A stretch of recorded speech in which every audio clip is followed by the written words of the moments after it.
Hello, I hope you're having a great day today. Welcome to Wonder.wander Homeschool. My name is Shauna and I am really excited to talk about my first graders language arts this year and what we liked, what we didn't like, and hopefully it'll help you in deciding for your curriculum in the fall if you have a first grader for what their language arts options could be. And I will be doing another video of all of the curriculum for this fall for second grade and for fourth grade soon. But first I'm trying to get through every course of the first grade and third grade that we did this year and my reviews on it. So hopefully this helps you and just brings more peace and peace of mind, having more information about what you're looking into with all the options out there. So first we have the language arts level 1 course book. So it covers phonics, it covers writing, reading, grammar and punctuation, spelling, literature, geography, and art. I really love that about Good and the Beautiful. I like how it's all in one place. The only cons I would say with that is sometimes it does move a little fast because they're trying to cover so much. So they do have this app that you can get on your phone called the Letter Tiles app, and then you go on your app store and you can get it, and that really helps with their spelling practice. They can scroll and pull the tiles to it. They also have another homeschool app for the Good and Beautiful that has all the lessons. They will tell you when you have a lesson. Let me see if I can find one. It'll tell you to look it up, and they will, let's see. So this is some art, how they start the year. Let's see, where is Sneaky E? Goodness, finding them is a lot harder, but there is here we go. So here it says, on the Good and Beautiful homeschool app, go to language arts level 1, audio, and lesson 20, audio narration. And so you can play the narration, and it helps them learn how to follow along to a narration and do an art study on these pictures. It's just really wonderful. It is printed out really nicely. That's why you can print all of Good and the Beautiful out for free. Other than obviously the books that you just need to buy for the readers. And these are the readers for this age. But I prefer buying it just because it does keep it all together, and my printer is a little bit finicky. Yeah, so they just are teaching all the different parts. So we'll do the sound and then do some practice on it. If they don't have a video, sometimes they do have a video, and that would be on that app. Sometimes they have them look at a picture, and they'll just have them go through and practice their reading. Be like, okay, is this in here? If it's not in here, you cross it out. They do a lot of this to practice the sounds they learned. Like that's old and EA. So gold, reach, cream, sold. And it's supposed to be independent. I would say at this age, it still is pretty dependent on the parent to kind of keep them on track and to help them out. She does do the work herself. But I do have to be right there if she needs help with anything to read the instructions. And they also make sure that you have these little booster cards that they have, which are right here. And you want to make sure that you go through these before you get to that number on there. It's pretty easy to do.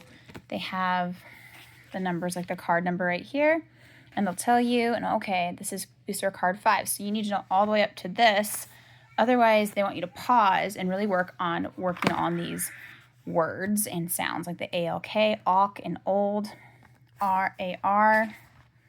And they don't need to be masters of it, but they should be pretty confident in it before you move on. Otherwise, it can just really make it a little bit frustrating for them because it keeps coming up and it won't review it. It's not a spiral style of learning. It is very mastery.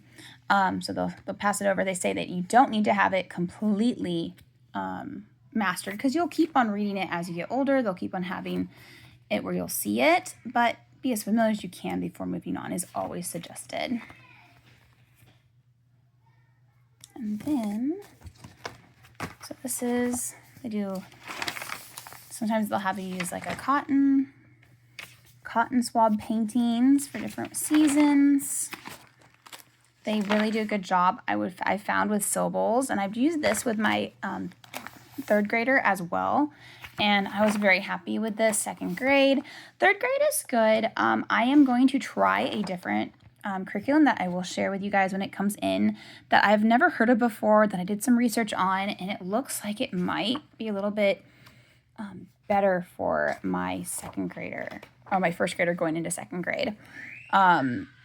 Just because she does need to slow down a little bit to really master her reading and her parts of speech.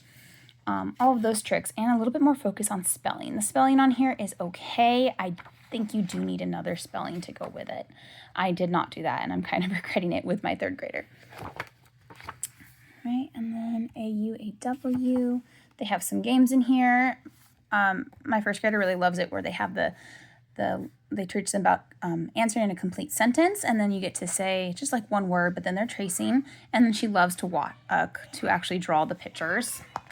She does this in a morning warm-up as well. This is kind of how they go over spelling. They do have some editing they start, just very simple for first grade, of just capitalization at the beginning of the sentence, the letter I when it's by itself, and then names of the month and names of the week. And then, of course, punctuation at the end. That's all we've gotten to this year. Then you have a read aloud near the end that they have called Hattie's Hidden Garden. It's a beautiful, sweet little fairy tale that the creator of Good and the Beautiful, Jenny Phillips, wrote. And it's beautiful. It really is. It goes with the name. I really love, I look forward to that this year to have her listen to. We just finished that. We are going to go over just probably by a week, just because we did do part of the kindergarten curriculum at the first part of the year to do some review. They also do directions. They do a lot of good practice with following directions. So it practices their reading as well as it has them do stuff. So whether it's using a map, which helps with geography at this age. They also have one that is a picture that you color. I think it was like right here. So it says, find the fire and fill it with yellow. And so she loved this part. So it's a lot of fun for this age group. It's very age appropriate, I would say. This is the last little things that we have not gotten to yet that we will. And at the end, you write a thank you note. They show them a lot of different parts of the world. They talk about different artists throughout the year. And then that's what the art studies have and they talk about. So I really think this is a gem. And it's nice to have it all in one, especially if you have multiple children. Trying to just have them be more independent. It really helps with that process. These little books are great because they are little readers that have the sounds that they're working on, the EWIGH right here near the end. And they start off pretty simple. They get longer as you go. So like the first, so that's 15, so other direction. Let's see if I can find one of the first ones. So like this is like just the 5th week. So this is how it's much shorter, and then it gets longer. And then I think if I can find the last book, 19, here's 20, you'll see that it becomes much more like they're reading their own storybook. The one that was right before this, Compass Pond, had a lot of all the things, they all build on all of the spelling and all of the sounds, phonics that they've learned. And see, like at the end, you have like a page this long that they're starting to get. So they get more independent as you go. And then I think here's the very first one. It starts very gentle. 8 pretty sheep. This is where our sheep stay. A lot of picture direction. I would love to pet the sheep, but it runs, showing it run away. And it's all beautiful illustrations. I absolutely adore these. And then for writing practice, they do a really good job in the lessons for the level 1 book for the writing practice. But I do really like the handwriting books. These from The Good and the Beautiful as well. Starts out with just a review of the letters, lots of coloring, which my daughter loves drawing. And then it just gets a little bit more as you go.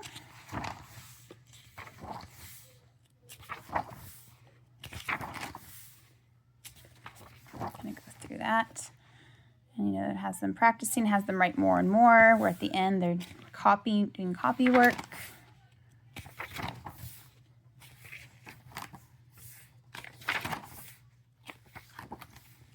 And then they also have this at the end. Congratulations. All right. So there is that. That is actually, I thought that was my first graders. That was my third graders. All right, and then they have these readers that you can also get alongside, which just kind of goes along with some of the sounds. As you can see, it'll say the skunk, and it says like the sight words, and then oh, these are the sounds that work on the AR, ALK, and old. And they have beautiful pictures again. It's not very long words, but it does add in those sounds that they're working on, and it teaches them about nature. It's very informative and beautiful. I've always loved that. And lastly, this is what we do for the warm-ups for her for writing. We did a few of these, and we kind of, because there is so much in here, and she already had done that, we were going to do this, and I just kind of took a break from that for now. But we did a few of these where you get to roll the dice, you get to pick the numbers, and so the first list would be one of these, like my fast teacher hops with a bunny. It's just hilarious. So there you go. And that would be, and then I'd have her have a notebook just to write it in. This nice little mess. It's just so full. It's so rich. I really have enjoyed The Good and the Beautiful. I am very, very happy with it, and I'm really hoping that I'm hoping this new curriculum that I end up using with her is great for second grade, but I am looking forward to third grade because the third grade Good and the Beautiful is one of my favorites. I think it's mainly just the stories that they have going along with it and how they have you go back and forth until they're reading on their own. So the second grade books, I will probably still use the readers for the second level 2, Good and the Beautiful, because it does have a lot more of the, you read one and it's like, you can tell it's made for them to read the other page. So like, then you read and then they read.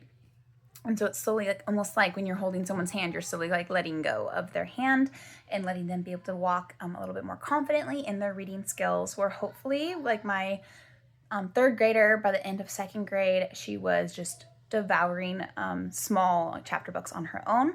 And I'm hoping to get that kind of confidence in my first graders soon. In this next year, but of course you want to go at your child's pace, and I don't want to overwhelm her, and every learner is different, so she might be struggling a little bit more with reading, but she is growing at her own pace, as everyone does. And then I'm just really excited to see if this new curriculum ends up being really beneficial for her, or if it ends up being just too much and a miss, but I will let you guys know. Thanks for listening in, and I hope this helps you. And by the way, it's Easter, so happy Easter.